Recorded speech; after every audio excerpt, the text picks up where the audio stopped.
जुलाई के महीने में अक्सर लोग खाने और कुपोषण से बीमार हो जाते हैं, लेकिन यह बीमारी कैसे होती है? क्या सीजनेबल बीमारियों से हर्निया और गॉल ब्लैडर पर असर होता है या सच में यह अलग प्रकार की बीमारी है? इस पूरे विषय पर RJN अपोलो स्पेक्ट्रा हॉस्पिटल के डॉक्टर गोकरण माझी ने स्वदेश 24x7 न्यूज चैनल के साथ खास चर्चा की। नमस्कार, मैं अवधेश शर्मा और आप देख रहे हैं स्वदेश 24x7 न्यूज चैनल। आज हम मौजूद हैं RJN Apollo Spectra hospital Gwalior में, जहां हम बात करेंगे डॉक्टर गोकरण माझी से। डॉक्टर गोकरण माझी लोकोस्पेक्टिक सर्जन हैं। आइए हम जानते हैं क्या इनका स्पेशलाइजेशन है और कैसे ये हार्निया या गॉल ब्लैडर की बीमारियों को दूर करते हैं, कैसे सर्जरी करते हैं और पेशेंट जिनको ये बीमारियां होती हैं उन्हें किस प्रकार के प्रिकॉशंस जो है अपनाना चाहिए और कितना परहेज रखना चाहिए। सर, आपको बहुत स्वागत है स्वदेश 24x7 में। नमस्कार, स्वदेश को देखने वाले सभी दर्शकों को मेरी शुभकामनाएं एवं नमस्कार। मैं doctor Gokaran Majhi, advance laparoscopic bariatric surgeon, RJN Apollo Spectra hospital Gwalior. तो शॉर्ट एक इन्फॉर्मेशन लेप्रोस्कोपिक सर्जरी के बारे में हम बता देते हैं। हाँ, तो लेप्रोस्कोपिक सर्जरी जिसमें हम लोग एक कम से कम चीरा लगा के एक दूरबीन जो होती है लेप्रोस्कोप जिसको होते हैं इसके पेट के अंदर देखते हैं, तो उसके थ्रू हम लोग सर्जरी करते हैं, उनको लेप्रोस्कोपिक सर्जरी करते हैं। आज हम बात करते हैं हर्निया। हर्निया आम भाषा में जैसे है कि पेट में एक अंदर एक अपनी कैविटी होती है, उससे कोई चीज़ बाहर निकलने लगे तो उसको हम लोग हर्निया बोलते हैं। तो हर्निया कई तरह के होते हैं। एक तो इंटरनल हर्निया जो अपने पेट के अंदर ही होते हैं, और जो एक्सटर्नल बाहर की ओर होते हैं। जैसे वेंट्रल हर्निया पूरे पेट में अपने पूरा पेट के ऊपर आगे जो एब्डोमिनल वाल है उसके सामने जो भी निकलते हैं उनको वेंट्रल हर्निया बोलते हैं। और एक नीचे होते हैं ग्रोन एरिया में, तो उनको ग्रोन हर्निया बोलते हैं, इंग्वालन हर्निया, जो कि जाके नीचे अंडकोश तक पहुंच जाते हैं। तो हर्निया अलग टाइप के ऐसे हर्निया होते हैं। इनके दो पद्धति से इसका ट्रीटमेंट होता है।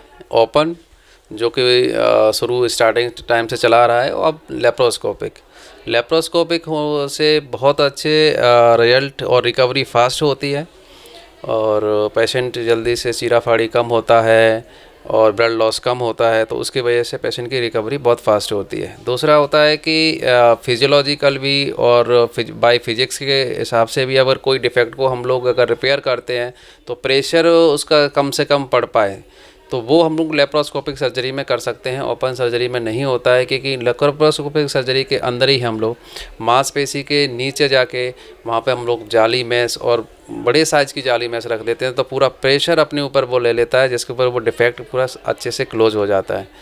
तो इस तरह से, और पेशेंट को ट्रॉमा भी कम होता है कि उसका रिकवरी भी बहुत फास्ट होती है।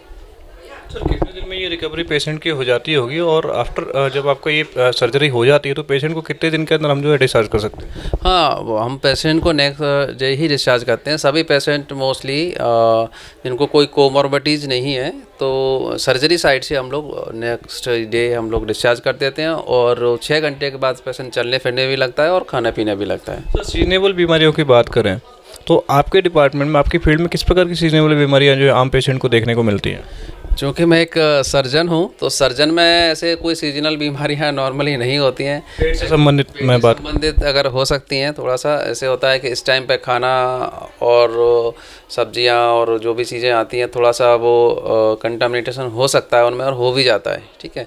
तो उनकी वजह से दस्त लगना है, और कभी कभी और बैक्टीरियल इन्फेक्शन की वजह से दस्त के साथ खून आना है, मल्टीपल ये वाली आ सकती हैं, और अपच हो सकती है।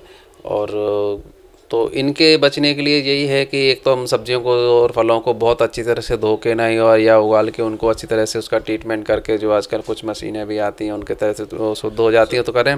और पानी है, स्पेशली पानी से सबसे ज़्यादा इम्पोर्टेंट होती है, तो पानी को तो उगाल के ठंडा करके पिएँ तो वो बेस्ट ऑप्शन रहेगा। सर, मेरा एक सवाल है कि ये जो सीजनेबल बीमारियां होती हैं, ये हार्निया और गॉल ब्लैडर के ऊपर किस प्रकार से अटैक करती हैं, किस प्रकार से इसको इफेक्ट करती हैं? हाँ, देखो, गॉल ब्लैडर पे सीजन से कोई फ़र्क नहीं पड़ता है, और ना ही इस पे हर्निया का नॉर्मली कोई इफेक्ट। लोगों का कहना होता है कि जुलाई आ गया, अब तो पानी बरसात का मौसम है, इसलिए पेट में दर्द हो रहा है, पेट की प्रॉब्लम है, गॉल ब्लैडर। पेट के प्रॉब्लम अलग हो जाते हैं। हर्निया में पेट का प्रॉब्लम नॉर्मली नहीं होता है, क्योंकि जो भी पेट के जो कैविटी से मटेरियल बाहर की बाहर आता है वो वापस चला जाता है। वो एक ही कंडीशन होती है कि पेट से अगर कोई आंत या ओमेंटम जो पार्ट है जो बाहर निकल रहा हो और वापस ना आ जाए, तो वो रुकावट हो रही हो उसमें, तो उस कंडीशन में पेशेंट को बहुत ज़्यादा पेन होता है।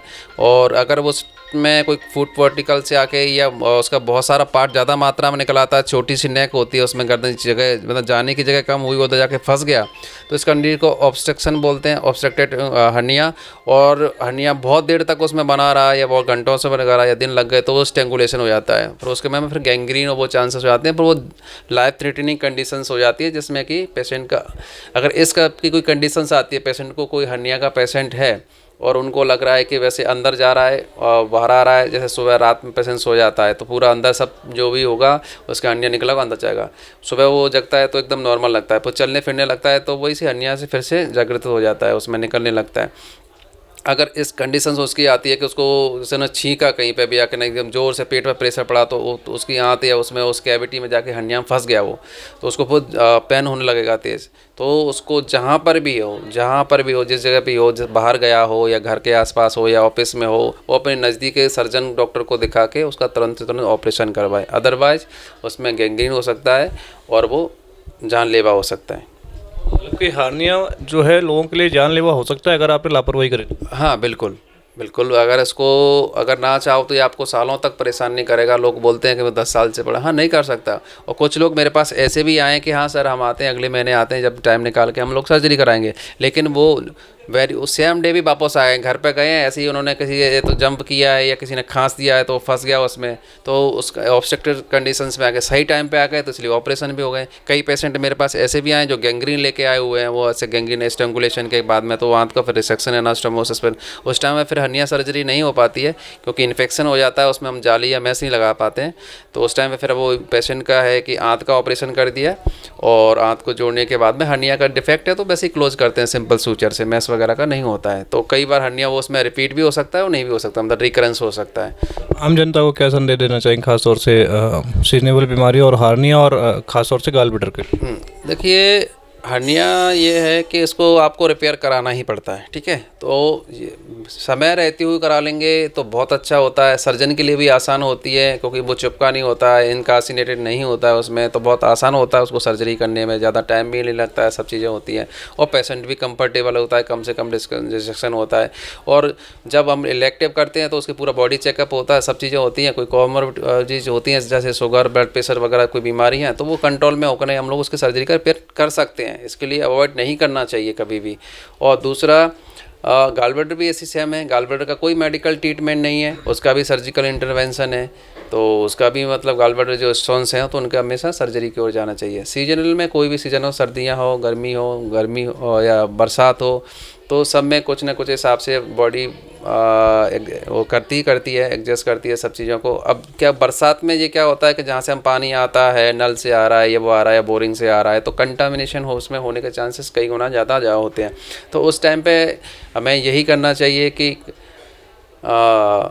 पानी को उबाल के पिएं, सब्जियां हैं जितने भी हैं और उनको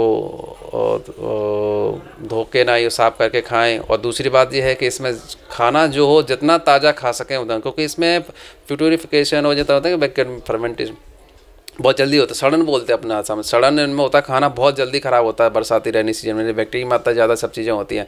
तो कोशिश यही रहे कि हर टाइम जब खाना हो तभी खाना बनाएं, सुबह का खाना सुबह बनाएं, शाम का खाना शाम को बनाएं, ऐसे ही करें सभी खाना। ऐसा नहीं करें कि आज ही से बना के रख दिया तो वो रख दे जाएँ और बाहर रखा रहेगा तो खाना बहुत जल्दी ख़राब होता है। तो इन चीज़ों का विशेष ध्यान साथ साथ होटल और बाहर के जो ये चाउमीन बर्गर होते हैं उनसे भी परहेज करें। वो तो हमेशा है कि बरसाती सीजन नहीं, वो तो हमेशा ही करना चाहिए। ऑलवेज क्या कहें कि वो कभी शरीर के बस जीव के स्वाद के लिए होते हैं, शरीर के लिए वो उतना ही नुकसानदायक होते हैं।